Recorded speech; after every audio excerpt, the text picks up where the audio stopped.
Bawal ang babagal-bagal, bawal ang kukupad-kupad. Mabilis na ang panahon, kaya maiiwan ka kapag hindi ka nakasabay sa bilis ng panahon. Presyo ng gasolina, saan traffic, saan hindi? May strike ba o wala? At mga balitang importante sa buhay ng commuter na Pinoy sa DWIZ Pasada Balita. Live sa DWIZ AM Metro and Mega Manila. DWIZ News FM Regional Stations, Aliw Channel 23 at nakalive din sa lahat ng DWIZ digital accounts. Kasama ang magbibigay ng kakaibang drive sa umaga, John Ibanez. DWIZ Pasada Balita. Tuloy sa pagbabalita ng tama, paglilingkod ng tama.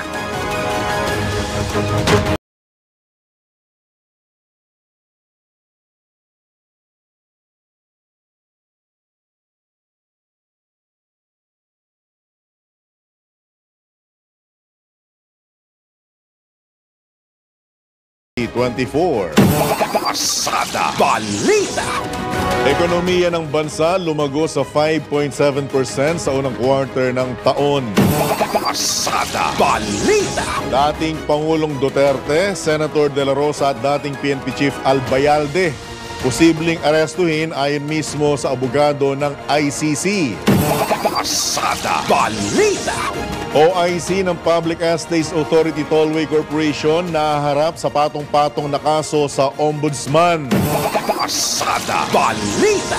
Sa balitang pangkalakalan, paggastos ng mga consumer inaasahang tataas ngayong taon.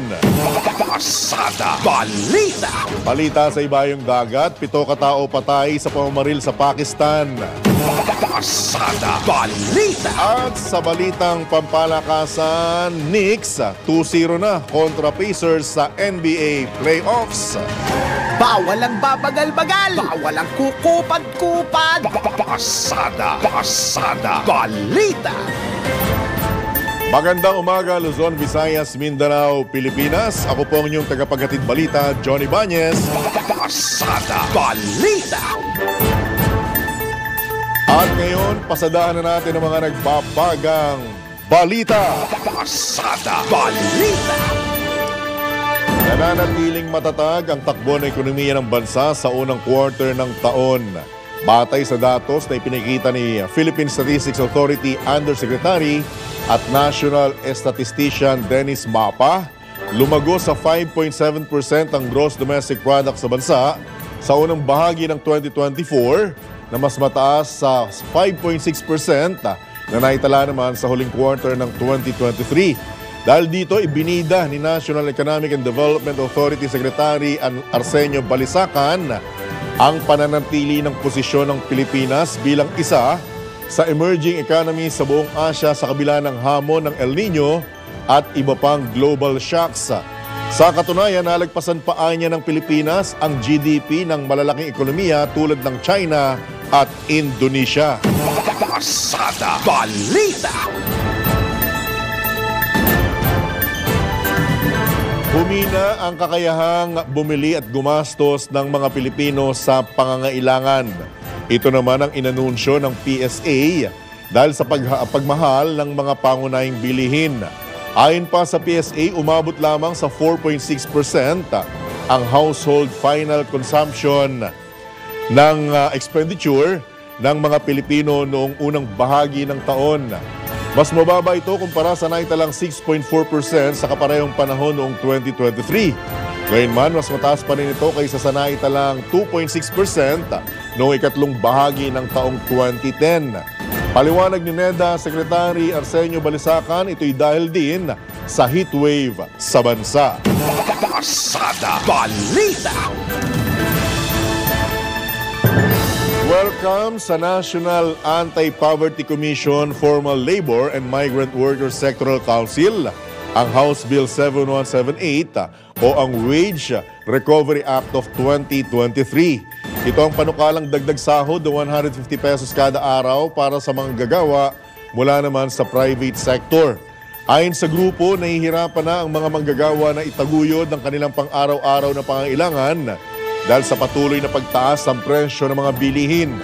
Dahil dito nanawagan na ang Konseho sa Kongreso na bigyang prioridad at agarang ipasa ang Wage Recovery Act upang mapunan ang malaking agwat sa pagitan ng sahod at gastusin ng mga manggagawang Pilipino.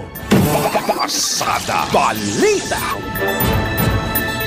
Sa iba pang tampok na balita, posibleng arestuhin din ng International Criminal Court sina dating PNP Chief Senador Ronald De La Rosa at dating PNP Chief Oscar Albayalde kaugnay sa giyera kontra ilegal na droga ng administrasyon ni dating Pangulong Rodrigo Duterte. Ito naman ang inanunsyo ni ICC Assistant to Counsel Attorney Cristina Conti dahil sa command responsibility. Ayon kay Attorney Conti, sigurado siyang ipatatawag o ipaaresto ng ICC si dating Pangulong Duterte dahil ang nakalipas na lider ng bansa ang ikokonsiderang responsable sa drug war. Dagdag pa ng nasabing abogado, maaaring maglabas ang arrest warrant o ipatawag ng ICC prosecutor ang sinuman kahit nagpapatuloy pa ang kanilang investigasyon sa giyera kontra ilegal na droga ng nakaraang administrasyon. Pasada Balita.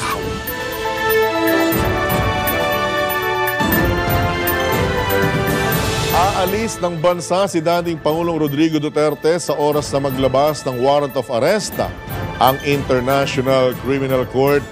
Ito naman ang paniniwala ni dating Senador Antonio Trillanes IV matapos itong ibunyag na maglalabas ng arrest warrant ang ICC laban sa dating alkalde at dating Pangulo sa kalagitnaan ng taon. Ayon sa dating senador, nakikipag-ugnayan na siya sa mga kinatawan ng ICC mula noong kanilang preliminary examination, maging ang pagsasagawa ng investigasyon at hanggang sa pagbasura sa apela ng dating Pangulo. Dagdag pa ng dating senador, posibleng gayahin ni dating Pangulong Duterte si Kingdom of Jesus Christ founder at leader Apollo Kibuloy na lumilipad kung saan-saang bahagi o kung saan-saang bansa dahil na rin sa kinakaharap na kaso. Pasada Balita. Walang natanggap na impormasyon ng Department of Justice kaugnay sa alingasngas ng paglalabas ng arrest warrant ng ICC laban kay dating Pangulong Rodrigo Duterte at iba pang idinadawit sa war on drugs. Ito naman ang paglilinaw ni Justice Assistant Secretary and Spokesman Miko Clavano kaugnay sa nasabing usapin. Ayon kay ASEC Clavano, wala pa rin natatanggap na impormasyon ng DOJ hinggil sa sinasabing pakikipagtulungan ng ilang opisyal ng Philippine National Police sa ICC. Paliwanag pa ng DOJ, kinakailangang dumaan sa Department of Foreign Affairs ang anumang impormasyon na nagmula sa nasabing korte. Matatandang ibinunyag ni dating Senator Antonio Trillanes IV na ilalabas na ng ICC ang arrest warrant laban kay dating Pangulong Duterte kaugnay sa giyera kontra ilegal na droga. Pasada Balita.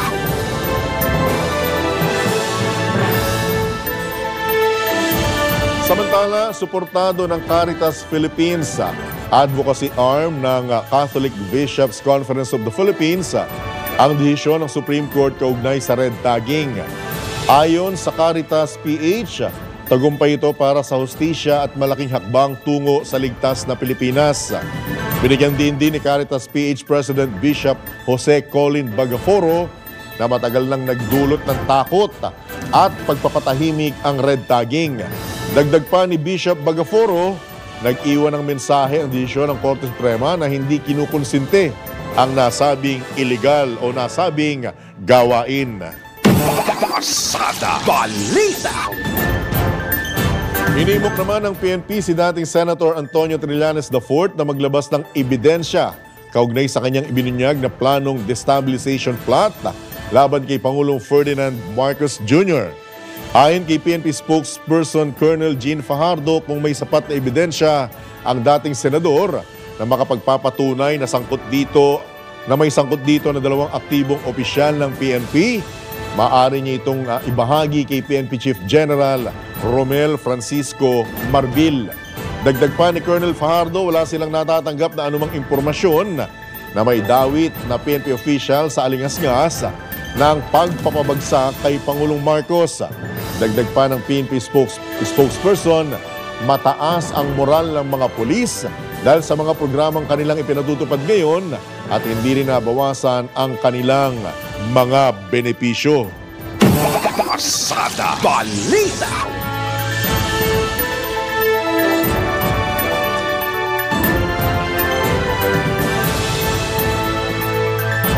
Hinamo naman ni Senator Amy Marcos ang mga nagpapalutang ng sinasabing destabilisasyon laban kay Pangulong Ferdinand Bongbong Marcos na maglabas ng ebidensya. Tugon ito ng senador matapos palutangin ng isang dating senador ang sinasabing ouster plot ng mga Duterte laban sa kanyang kapatid. Ayon kay Senator Marcos, wala siyang nakikitang katibayan kundi ang anyay kapraningan ng mga tao kaya't nababadyan o nasusuya o nababaduyan at nasusuya na siya sa lumang chismis na ito. Higinit ng presidential sister na mismong siya nahihiwagaan kung anong naging batayan ng pagpapakalat ng sinasabing tangkang pagpapabagsak sa administrasyon ng kanyang kapatid. Umapila naman si Super Ate sa mga taga-gobyerno na huwag masyadong praning, magtrabaho na lamang at ibalik ang atensyon sa pagpababa ng presyo ng pagkain tulad ng bigas. Hanggat wala anyang lehitimong pruweba, walang dapat ikabahala sa ugong na destabilization plot. Pasada Balita. Dismayado naman ang dalawang miyembro ng Kamara sa paraan ng paghawak ni Senator Ronald De La Rosa sa investigasyon kaugnay ng tinatawag na PIDEA Leaks. Ayon kay Ako Bicol Party List Representative Raul Angelo Bungalon at Lanao del Sur Representative Zia Alonto Adyong, nakaaapekto sa kredibilidad ng Senado ang investigasyong ginagawa ng Senate Committee on Public Order kaugnay ng alegasyon ni PIDEA agent Jonathan Morales laban kay Pangulong Ferdinand Marcos Jr. Ipinunto ni Congressman Bungalo na bilang chairman ng komite, dapat alam ni Senator De La Rosa na walang halaga ang pahayag ng isang anyay polluted source tulad ni Morales na sinibak ng PIDEA dahil sa dishonesty at misconduct. Kinatigan naman ni Congressman Adyong si Representative Bungalon at sinabing nasisira ang integridad ng Senado dahil sa pagdinig. Naniniwala si Congressman Adyong na ang investigasyon ay malinaw na politically motivated. Pasada Balita. Sa iba pang tampok na balita, inakusahang usurper ang isang interim official ng government firm at kinasuhan sa tanggapan ng ombudsman sa gitna ng labanan para sa kontrol ng Manila-Cavite Expressway. Nagsampa ng kasong kriminal sa ombudsman ang unit ng Metro Pacific Tollway Corporation na Cavitex Infrastructure Corporation, operator na Expressway, laban kay Dioscoro Esteban, OIC ng Public Estates Authority Tollway Corporation na pag-aari at kontrolado ng pamahalaan. Ang Metro Pacific Tollways Corporation ay miyembro ng Manuel V. Pangilinan Group of Companies. Kabilang sa reklamo ng CIC laban kay Esteban ang perjury, paninirang puri, usurpation of authority at paglabag sa anti-graft law. Sinabi ni CIC Counsel Priscilda Fonelas na ang pagkilos ng isang pampublikong opisyal na nag-aangking otorisado kapag hindi siya otorisado ay isang krimen sa ilalim ng usurpation. Ang kanyang mga kilos anya ay nagpakita ng hayagang partiality laban sa CIC at gross inexcusable negligence sa mga krimen o kaso sa ilalim ng Republic Act 3019 o ang Anti-Graft and Corrupt Practices Act. Pasada Balita.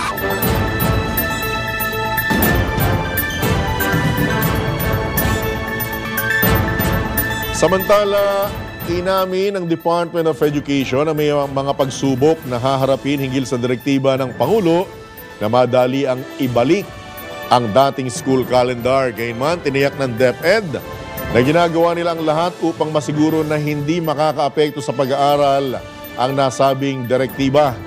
Ayon kay Education Assistant Secretary at Spokesperson o Spokesman Francis Bringas, pinapakita nilang solusyon ang pinaka nakikita nilang solusyon ng pagkakaroon ng Alternative Delivery Modes o ADM. Siguro yung pagdadagdag natin ng additional days na kung saan naka-ADM yung mga bata, yan muna yung tinitignan natin. Asynchronous pa rin yan kasi kung titignan mo yung ating calendar, kung yun ang masusunod natin, may mga ADM sessions na rin tayo dyan, pero magdadagdag tayo ng mga ADM sessions, probably yung mga Saturdays, makukuha natin yung ibang mga Saturdays natin at syempre, ayaw naman natin na lahat naman ng Saturday ay ADM natin kasi may hirapan din yung teachers at mga learners. Binigyang din ni Asek Bringas na mahalagang mahagang pahinga ng mga guro at estudyante. Kailangan din natin i-maintain yung 2 months na bakasyon ng teachers at ng mga mag-aaral. Yan po naman ang tinig ni DepEd Assistant Secretary at Spokesman Francis Bringas sa panayam ng DWIZ. Pasada Balita! Pinatigan naman ng Teachers Dignity Coalition ang desisyon ng DepEd na mabilisang ibalik ang dating school calendar. Ayon kay TDC Chairman Benjo Basas, tama ang ginawa ng DepEd na isiksik ngayong darating na school year ang transition dahil ito rin ang gusto ng mga stakeholder. Yit din ni Chairman Basas na dahil dito tiyak nang hindi nakararanas o makararanas ng matinding init ang mga estudyante at mga guro sa loob mismo ng paaralan. Well, ang aming position dyan ay dapat lang rin naman po talaga na bumalik tayo, no? And the aggressive proposal, no, from the Department of Education nga po, no, talagang isiksik natin doon sa mas maiksi, no, na school year na number of days, no, mas counting number of days yung school year 2024-2025, no? Para sa 2025 po ay pabalik na tayo sa June. And I think that's the only that's the only way, no, para mas mabilis po tayo na makabalik, no, doon sa old school calendar na yun din naman ang gusto nung nakararami. Yan po ang tinig ni TDC Chairman Benjo Basas sa panayam ng DWIZ. Pasada Balita! 25 lugar ang inaasahang makararanas ng mapanganib na heat index ngayong araw. Sa pagtaya ng Pag-asa, posibleng maitala ang 45 degrees Celsius na heat index sa Vera, Catanduanes, 44 naman sa Dagupan City, Pangasinan, Puerto Princesa City, Palawan at Roa City, Capiz. Inaasahan namang papalo sa 43 degrees Celsius ang mararamdamang init ngayong araw sa San Jose, Occidental Mindoro at Giwan, Eastern Samar. Inulat din ng Pag-asa na umabot sa danger category ang heat index kahapon sa 26 na lugar sa bansa. Kabilang dito ang Dagupan City, Pangasinan na nakapagtala ng pinakamataas na heat index itong Huwebes na umabot sa 47 degrees Celsius. Pasada Balita! Posible pa ring makaranas ng tagtuyot ang 47 probinsya ngayong buwan sa gitna ng humihinang epekto ng El Nino. Ito naman ang paglilinaw ng Pag-asa kung saan 23 rito ay sa Luzon, habang 15 sa Visayas at 9 sa Mindanao. 7 lalawigan ang maaaring makaranas ng dry spell, habang 8 probinsya ang posibleng tamaan ng dry condition. Nabatid na nangyayari ang tagtuyot kapag nabawasan ng pag-ulan sa loob ng 3 buwan. Pasada Balita! Isinailalim na sa state of calamity ang San Carlos City sa Negros Occidental dahil pa rin sa epekto ng El Nino. Ito'y matapos na aprubahan ng konseho ang rekomendasyon ng City Disaster Risk Reduction and Management Council na pinamumunuan mismo ni Mayor Renato Gustilo. Sa datos ng City Agriculture Office, umabot sa mahigit 17 million pesos ang halaga ng pinsala sa agrikultura ng El Nino sa lungsod na nakaapekto sa mahigit 500 mga magsasaka. Una na nagdeklara ng state of calamity ang bayan ng San Enrique at Cabangcalan City sa Negros Occidental dahil pa rin sa epekto ng tagtuyot. Pasada Balita. Samantala, mga LGU pinaghahanda na ni Pangulong Marcos sa pagtama naman ng La Nina. Detalye mula kay Patrol 13, Gilbert Perdes. Nanawagan si Pangulong Ferdinand Marcos Jr. sa lahat ng lokal na pamahalaan sa buong Pilipinas na maging handa sa posibleng epekto ng La Nina phenomenon at tiyakin na merong mga hakbang na gagawin dito. Sa kanyang talumpati sa pamamahagi ng tulong sa mga magsasaka at mangingisda na apektado ng El Nino sa lungsod ng Zamboanga, iginiit ni PBBM ang kahalagahan ng mga proactive approach sa paghahanda sa harap ng banta ng pagbabago ng klima. Sinabi ng Presidente na kung nakakaranas man tayo ng matinding init ngayon, asahan na raw na sa mga susunod na buwan ay matinding pag-ulan naman ang ating mararanasan. Binigyan din ng Pangulo ang kahalagahan ng paghahanda ng mga lokal na pamahalaan sa lahat ng oras upang tugunan ang mga pangailangan ng kanilang nasasakupan at ipatupad ang mga programa upang maibsan ang posibleng epekto nito. Anya, mahalaga ang pagkakaisa sa harap ng mga hamon na ito kasabay ng pagbibigay diin sa layunin ng kampanyang Bagong Pilipinas na palakasin daw ang ekonomiya ng bansa at bigyan ng masaganang buhay ang bawat Pilipino. Patrol 13, Gilbert Perdes para sa Himpilang May Todong Lakas. DWIZ, nagbabalita ng tama, naglilingkod ng tama. Kapag may bagong balita, naka-on air, agad-agad, DWIZ Patrol Report. Samantala, alam nyo ba na ang katumbas ng bawat taya sa Philippine Charity Sweepstakes Office o PCSO ay kawang gawa? Sa bawat ticket mo, siguradong may matutulungang Filipino sa kanilang pangangailangang medikal. Dahil sa PCSO, basta kawang gawa at pagtulong, hindi kanila uurungan. Kaya't palagi pong tatandaan, ang bawat taya may kawang gawa. Pasada Balita. Oras, 24 at kalahating minuto na po makalipas ang ikapito ng morning. Bawal ang babagal-bagal. Bawal ang kukupad-kupad. Pasada Balita. Sa pagkakataon pong ito, tayo po'y pinalad na makakausap si Foreign Affairs Undersecretary Gary Domingo. Yusek Domingo, Johnny Banyes po, good morning. Live na po tayo sa DWIZ Aliw Channel 23. Yusek? Ay, magandang umaga po. Alright, unang-una sa lahat, maraming salamat po sa pagkakataon on a busy Friday morning. So, direct to the point na po akong katanungan, Yusek Domingo, with your indulgence. So, kailan po ipapatupad itong mas mahigpit na alituntunin para makakuha po ng visa ang mga Chinese national, Yusek Domingo? Good morning po. So, itong mga bagong patakaran namin ay magsisimula itong buwan.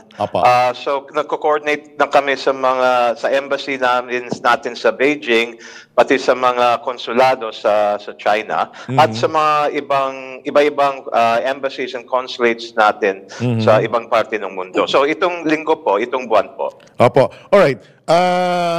After po nito, inaasahan nating ikangay masasala ng husto. Pero ang isa pong question sa isang malikot na isipan, hindi po ba ito magkukos ng ikangay sinasabi ng ibang mga kababayan nating Filipino-Chinese na parang si single out ang mga Chinese national kaugnay dito sa mga parang sunod-sunod na hakbang na may kaugnayan sa kanila? Yusek Domingo?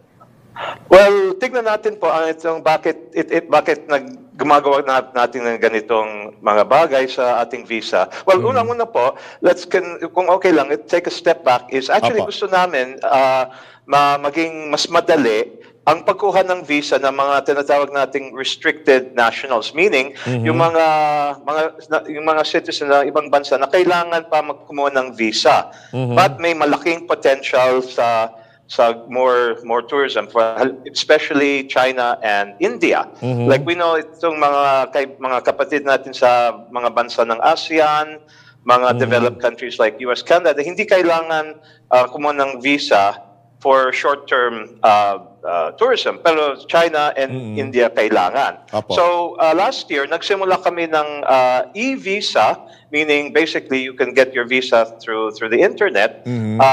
Sinimula namin ito last August. So actually, we're showing we want to make it easier sa mga ating mga kapatid at na Chinese.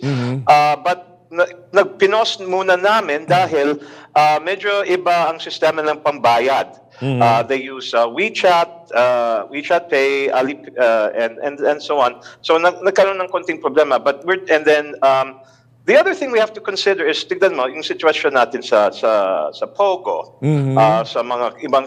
But actually, tignan natin itong Pogo. So actually, first I want to say, karamihan ng mga visitors namin from China, we welcome them. They are tourists, they are investors, they're contributing to our economy. So I would say, unang-una po, the bulk of, we want to encourage good and quality tourism and visits from China. Ito lang ang mga pasaway na kailangan natin i-address. So, alright. tignan mo, so itong mga pogo-pogo, tawag nating IG, but also we have to say, of course, that gambling is still legal sa Pinas through PAGCOR. It's just that, yun nga, may mga pasaway, yun na minority, but yun nga, nagugulo sila. Sino mga biktima nila? Mga kapwang Chinese. Precisely. Sa kidnapping, sa... May pagpatay pa nga po eh. May pagpatay pa nga, Yusek Domingo eh. I understand. Mukhang may mga nadadawit din sa pagpatay na Chinese national, mga kapwa nila Chinese din po yung nagiging victim. Oo.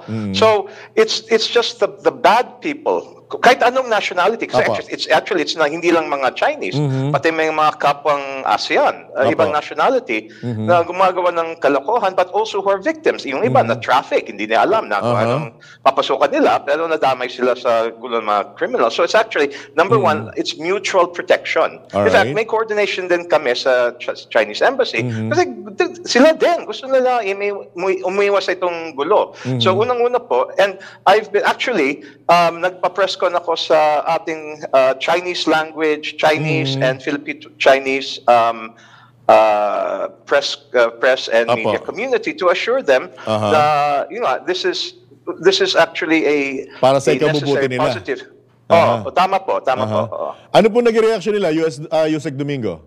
Tanggap nila po? Well, yung unang-una po, it's kung baga carrot and stick. Meron tayong mga pahigpit, but also we want to also facilitate. So unang-una po, parang hindi alam ng ibang ating mga kaibigan na Chinese kung may hawak sila ng visa papuntang US, yung Schengen sa Europe, Japan, Canada, and so on, pwede na silang pumasok sa Pinas visa-free for 1 week.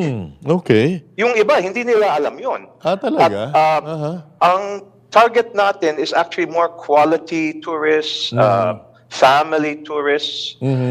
So, yun nga, again, ang nagka-problema lang, itong mga pasaway, yung masamang intention. But the most, it's a matter of working with our Department of Tourism, mga airlines, businesses to show that, we have the world's best beaches. We have, ganun. So we also are taking positive measures para mainganyo ng quality tourists from China. At the same time, if I may also, nagsimula na kami gumawa ng e-visa sa India. Malaking-laking market din yun. Alright. Yusek Domingo, kagaya po natin, di po ba, sa iba't ibang mga bansa sa buong mundo, specifically sa US, hindi naman sila parang pag sinabi nilang mahigpit po sila sa lahat ng nationality. Hindi po pwedeng ganun ang gawin natin para hindi parang lumalabas na single out this time yung mga Chinese national, Yusek? Again, even actually, ang mga bagong patakaran, ginaya namin sa kanila. So actually, the only really major change is a pang-dagdag requirement na require ng US, and that is, kasi, basically, ang panong proseso, kung gusto mo let's say yung mga tourists first, so they can apply as individuals or kasama sa group. So so ano yung bago sa individual? Dati, actually yung mga patakaran namin it's not really different sa ibang bansa like US. So we require yung basic ID. government ID nila, pati yung bank statement, yung certificate of employment. And so we're actually, nagre-react lang kami, or we're taking measures kasi madaming nagsasubmit na fake Alright. birth certificate. So, what is a way na para ma-verify? So we saw that like US, Korea, Japan, they also require pag-produce ng social insurance certificate. Katulad ng SSS or GSS natin. At ang kagandahan yun, hindi basta-basta ipeke yun kasi may number, pwede i-verify yung number noon. Apo. So, but you know, we have more than, it's not just Chinese and Indian, but there are other nationals that require visa. So we're not actually, compared sa ibang bansa, we're not really being that more strict. We're Apo. just following, yun. Apo. Yun po. Ilang buwan po ay tinatagal ng visa na pinagkakalob normally sa mga dayuhan, Yusek Domingo? So China, it's just a matter of days po. We've been able to improve over time. So it's just days po. So may actually dalawang klaseng visa po. Basically, you can go as individual. Medyo mas may requirements yun. That's what we will require, yung social insurance certificate. And then you can go as a group. Actually, mas madali ang group tour. Apo. Ang sistema dyan is you go as a group and then yung tour group leader nyo, yung tour guide nyo, siya lang kailangan pumunta sa embassy. Sabihin na, kung individual, kailangan pa-interview ka sa embassy. Alright. Pag group, hindi mo kailangan magpa-interview. Kung kasama ka sa group, only yung group tour leader at yung mag-endorse, nag-organize yun, dapat accredited travel agency, accredited sa China, at accredited din sa atin. However, yun, pagpunta sa Pinas, hindi mo pwede i-convert yung visa kung ano. No? Kasi yung sa ibang visa generally, you can convert. Gusto maging estudyante or extend the time. Pero pupunta ka sa Bureau of Immigration. Hindi kami nag-extend ng visa sa Pinas. Apo. So actually may magandang paraan either way. So we're not singling out. We're just improving what we have already and gumagaya din kami sa ibang bansa. Alright. Maliban po sa issue ng POGO or yung mga illegal na aktibidad ng iilang Chinese national, hindi rin po ba, o nagkataon rin lang po ba, na naging issue rin yung influx ng Chinese students sa Cagayan, Yusek Domingo? Okay. Well, hindi kami nag-investigate doon, so alright. I'd rather not say kung anong nangyari doon. Okay. Alright. Okay. Nasa inyo po ang pagkakataon. Baka meron akong nakaligtang itanong, Yusek Domingo. Karagdagang mensahe po sa ating mga kababayan kaugnay nitong bagong patakaran na ito ng Department of Foreign Affairs. Go ahead po, Yusek. Okay, maraming salamat po, DWIZ. Itong new measures actually for the mutual benefit and protection ating mga kapatid mula sa bansang China. We want more quality tourists and family tourists sa China. So this actually itong mga bagong proseso patakan is a win-win for both Filipinos and Chinese. Alright. With that, Yusek Domingo, ako po yung umaasa, hindi po ito ang una at huling pagkakataon na tayo po yung magkakausap on air. Maraming salamat po. Good morning. Maraming salamat po din. Have a great day, have a great weekend. Alright, maraming salamat po. Yan po mga kabalitaan, si Foreign Affairs Undersecretary Gary Domingo. Pasada Balita. Samantala sa pagkakataong ito, tanggapin naman natin ang mga pag-uulat mula sa labas ng himpilan. Kongreso dapat mag-ingat sa planong ibalik ang kapangyarihan ng NFA na bumili at magbenta ng bigas. Detalye mula kay Patrol 19, Sally Ortega Bueno. Dapat mag-ingat sa plano na ibalik ang kapangyarihan ng National Food Authority na bumili at magbenta ng bigas para mapatatag ang presyo nito. Ito iniyag ni Senator Sani Angara matapos maaprubahan na sa committee level sa Kamara ang panukalang amendment sa Rice Tarification Law na nagbabalik sa nabanggit na kapangyarihan ng NFA kung saan ay sesertipikahan daw ito ng Pangulo bilang urgent. Ipinaalala ni Senator Angara na noong may kapangyarihan ng NFA na magkaloob ng quota sa pag-angkat ng bigas ay ang tindi ng korupsyon. Kaya dapat anyang pag-isipan munang mabuti kung dapat ibalik ang dating sistema na pinapayagan ng NFA na bumili at magbenta ng bigas. Giit ni Angara, kung ang layunin ay mapababa ang presyo ng bigas, dapat ay maghanap ng ibang paraan. Inihiyag pa ng senador kung gusto talagang tulungan ang mga mahihirap, ito'y sa pamamagitan ng direktang pagbili ng NFA ng bigas sa mga lokal na magsasaka at ipamahagi ito. Ito si Patrol 19, Celly Ortega Bueno, para sa himpilang metodong lakas sa DWIZ. Nagbabalita ng tama, naglilingkod ng tama. Pasada Balita. Samantala, Kamara abala na sa paghahanda kaugnay ng SONA ngayong taon. Detalye mula kay Patrol 11, Tina Nolasco. Nagsimula na ngang maganda ang mababang kapulungan ng Kongreso para sa ikatlong State of the Nation Address o SONA ni Pangulong Bongbong Marcos Jr. ngayong taon. Sa isinagawang unang media coordination meeting para sa SONA, inilatag sa mga kasapi ng media na magko-cover sa July 22 ang inisyal na plano ng Kamara de Representantes. Kabilang narito ang rules at guidelines para sa media coverage bago, habang at pagkatapos ng SONA ng Pangulo. Tulad na lamang ng mahigpit na pagpapatupad ng no ID, no entry policy, exit at entrance gate, parking areas, physical arrangement para sa online, print, radio at TV personnel.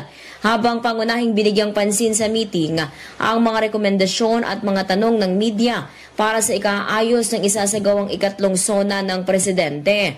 Mabatid na taunang isinasagawa ang nasabing pagpupulong na masusundan muli ilang linggo bago ang mismong SONA, kung saan ilalatag na ang mga pinal na plano para sa SONA 2024. Ito si Patrol 11, Tina Nolasco, para sa impilang may todong lakas DWIZ, nagbabalita ng tama, naglilingkod ng tama. Kapag may bagong balita, naka-on air, agad-agad, DWIZ Patrol Report. Samantala, nanawagan ng Federation of Free Farmers sa mga mambabatas na pag-aralan muna ang pagbebenta ng NFA o NFA rice sa publiko. Ayon kay FFF National Manager Raul Montemayor, magandang intensyon nito na patatagin ang presyo ng bigas lalo na para sa mga mahihirap na Pilipino. Ngunit, maaari rin anya nitong maapektuhan ang mga magsasaka. Paliwanag ni Montemayor, maaring bilhin ng mga trader ang bigas sa murang halaga para makipagkumpetensya sa bentahan ng NFA rice. Bukod dito, sa halip din anya na ipamahagi ng NFA ang bigas, mas mainam na ang pag-i-issue ng vouchers na magagamit ng mga benepisyaryo para makabili sa mga piling outlet. Nitong Lunes lamang nang ihayag ni Pangulong Ferdinand Marcos Jr. na bukas siyang sertipikahan bilang urgent ang panukalang amyenda sa Rice Tarification Law upang mapababa ang presyo ng bigas sa mga pamilihan. Pasada Balita. Malabo pang maabot ang 29 pesos na kada kilo ng bigas. Ito naman ang inamin ng Department of Agriculture kasunod ng pahayag ng National Irrigation Administration na magbebenta ng 29 pesos na kada kilo ng bigas ang pamahalaan sa mga kadiwang outlet sa buwan ng Agosto. Sinabi ng Agriculture Assistant Secretary Arnel de Mesa na nakadepende sa lugar ang presyuhan ng palay, kaya hindi lahat makakamit ang 29 pesos na presyo ng kada kilo ng bigas. Pinabura naman ni Sinag Chairman Rosendo So ang pahayag ng opisyal dahil maibebenta lamang ang 29 pesos na kada kilo ng bigas sa mga targeted area. Batay sa monitoring ng DA, nasa 51 pesos hanggang 52 pesos ang presyo ng kada kilo ng regular milled rice sa pamilihan. Pasada Balita. Samantala, aabot sa 56 million pesos na halaga ng shabu na itinago sa shipment ng household items at motor parts ang nasabat ng Bureau of Customs. Nagmula ang kargamento sa Thailand at naharang ng BOC sa Manila International Container Port. Mayo 6 nang dumaan ang shipment sa baggage x-ray scanning at dito nakita ang mga dalawang pouch na nakatago sa dalawang kahon kasama ng mga electric fan at water heater kung saan isinilid ang mga ilegal na droga na tumitimbang ng 8.2 kilo. Pinuri naman ni Customs Commissioner Bienvenido Rubio ang mga tauhan ng BOC MICP sa kanilang maagap na pagganap sa kanilang tungkulin. Pasada Balita. Samantala, alam nyo ba na ang katumbas ng bawat taya sa Philippine Charity Sweepstakes Office o PCSO ay kawang gawa. Sa bawat ticket mo, siguradong may matutulungang Filipino sa kanilang pangangailangang medikal. Dahil sa PCSO, basta kawang gawa at pagtulong, hindi kanila uurungan. Kaya't palagi pong tatandaan, ang bawat taya may kawang gawa. Pasada Balita. Oras! 13 minuto na lamang, alas 8 na ng umaga. Pasada Balita. Dumating na sa bansa ang 60 overseas Filipino workers mula Israel. Bandang alas 3:30 kahapon ang lumapag sa Ninoy Aquino International Airport Terminal 3 ang eroplanong sinakyan ng mga naturang OFW. Ang nasabing batch ang itinuturing na pinakamalaking bilang ng mga Pinoy repatriates mula sa nasabing bansa. Sa datos ng Department of Migrant Workers, umabot na sa 879 ang kabuuang bilang ng mga OFW mula Israel na bumalik sa bansa sa pamamagitan ng repatriation initiative ng pamahalaan sa gitna ng gyera sa pagitan ng Israeli forces at militanteng grupong Hamas. Pasada Balita. Oras na para sa Sports Update. Updates at inside stories sa iba't ibang sports. Ito ang Real Sports ni Anthony Suntay. Magandang umaga. Bumalik sa laro si Jalen Brunson pagkatapos siya lumabas sa second quarter dahil sa isang injury at siya naging bida sa panalo ng New York Knicks sa Indiana Pacers 130-121 para lumamang ng 2-0 sa Eastern Conference Semifinals. Ang sabi ni Knicks coach Tom Thibodeau, he's a great leader. And the players all respect that, for when a guy tries to give whatever he has, it says a lot about him. To me, the actions say a lot more than words. It says that you care a lot about your team and your teammates. Ang problema lang para sa Knicks ay ang kanilang isang star na si OG Anunoby na merong playoff career high 28 points sa 28 minutes sa paglalaro ay umupo na sa third quarter dahil sa isang hamstring injury. Dumagdag ngayon tuloy ang kanilang mga injuries. Dahil yung kanilang sentro na si Mitchell Robinson may ankle injury at hindi na siya makakalaro ng 8 linggo. Bojan Bogdanovic may wrist at foot injuries at hindi na siya makakabalik sa playoffs. At ang kanilang star forward na si Julius Randle ay wala na nung regular season pa lang. Game 3 sa Sabado sa Indiana. Para sa Real Sports, ito po si Anthony Suntay. Real Sports ni Anthony Suntay sa DWIZ 882. Pasada Balita. Balitang pangkalakalan. Inaasahang tataas ang paggastos ng mga consumer sa Pilipinas ngayong taon.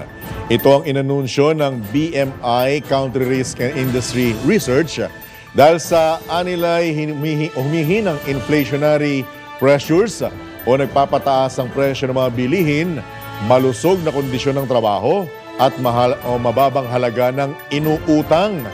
Ayon sa BMI, maaaring tumaas ang 6.4% o 12.7 trillion pesos ang household spending ngayong 2024 kumpara sa 5.1% na naitala noong nakalipas na taon. Mas mataas din ito sa naunang pagtaya na 6.3% noong November 2023. Pasada Balita. Mga balitang dapat alam mo kahit sa labas ng bansa. DWIZ Balita sa ibang bansa. Parang may kulang dito. Parang may kulang dito sa babasahin ko. Anyway, nasa headline, okay, pamamatay. 4 katao ang patay sa kaso ng pamamaril. Alright, at ayon sa mga otoridad, pinatay ang 7 barbero habang natutulog sa Balochistan Province. Nabatid na ipinagbawal ng mga militante ang western-style haircuts at pagtrim ng balbas. Kinundin naman ni Provincial Interior Minister Ziaulua Langaw ang insidente at sinabing iniimbestigahan pa ito ng pulisya. Naging malinaw ba rito kung namaril dahil dun sa western-style haircuts o pag-trim ng balbas? Pakilinaw mo nga kasi baka mamaya maapektuhan ako nito. Hindi pa ako nagtaka si Kuyang Joel. Hindi pa nagtitrim ng balbas at bagote. Anyway, sa atin pong good news, at dahil Friday na, thank God it's Friday, iwanan ko po kayo ng good news.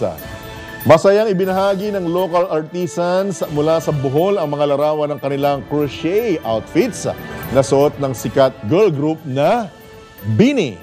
Ginawa ni Sister Maricor at Maricel Sombrio ang mga damit sa loob ng 4 na araw sa tulong ng kanilang mga kaibigan na nagko-crochet.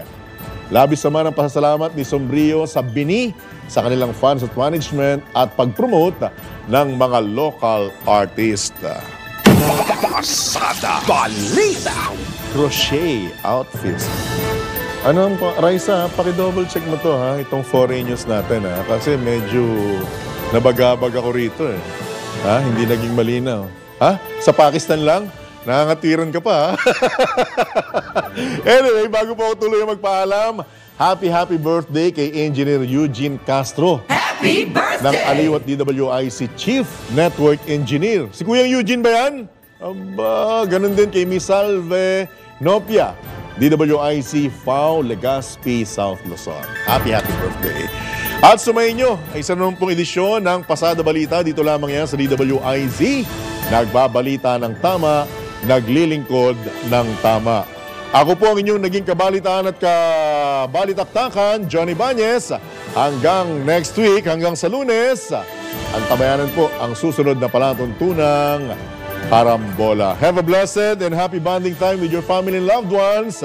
Mahal ko po kayo. Oras, eksakto yung punto, 8:00 na ng AM.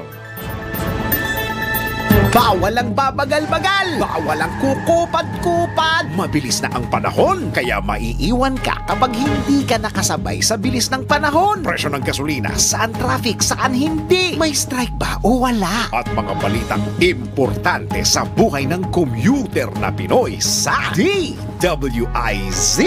Pasada Balita, live sa DWIZ, AM Metro and Mega Manila. DWIZ News FM Regional Stations, Aliw Channel 23 at nakalag DWIZ Digital Accounts. Kasama ang magbibigay ng kakaibang drive sa umaga, John Ibanez. DWIZ Pasada Balita. Tuloy sa pagbabalita ng tama, paglilingkod ng tama, Lunes hanggang Biyernes 7 AM.